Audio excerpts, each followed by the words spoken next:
So how do we actually move our own operation onto a blockchain? Well, the idea would be to do a process mapping in your organization of every different kind of process that goes on and the key moments where there's a transfer of information or money or assets between parties.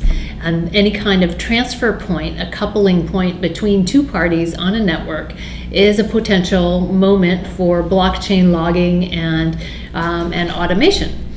And so if we think very broadly about the kinds of things we do in business or in government, there are two levels. And one is activities that require a human decision to be made. And the other level is just mere execution tasks that once decided upon can just be implemented. And this is a huge category of activity that can be just automatically executed once it's been decided about implementing it. And so the first sort would be mapping processes and identifying network coupling points where information or money is transferred and separating out the human decision-making part from the automated execution part. And that is the basic roadmap for how to implement blockchain technology to improve your business. There are two kinds of ways to think about blockchain leadership strategies.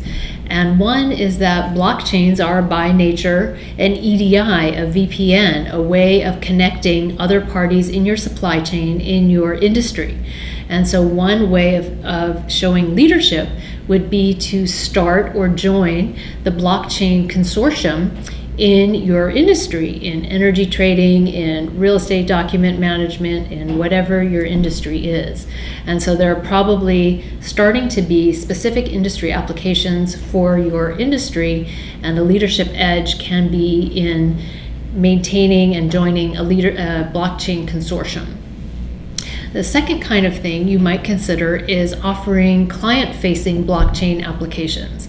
So thinking about the different kinds of operations involving information and money securely transferred with your clients, where a blockchain might be a way to automate and have a better way of doing what you're already doing. And so, for example, commercial banks are thinking about exactly this. How can I reach a whole new tier of customers with an electronic e-wallet banking application on a blockchain that I'm not able to address right now with my bank branches? And then the third kind of thing that you might consider with blockchains is internal cost savings and risk reduction. So in the internal functions of quality assurance, audit, all kinds of accounting approval processes, say sales quoting, RFPs, RFCs, all of these kinds of operations internally might be logged to a blockchain and better coordinated for risk and cost reduction. These three kinds of things: joining an industry consortium, offering blockchain applications to your clients, and managing costs and risks internally with blockchain software might be ways that are specific for you to start implementing blockchain technology today.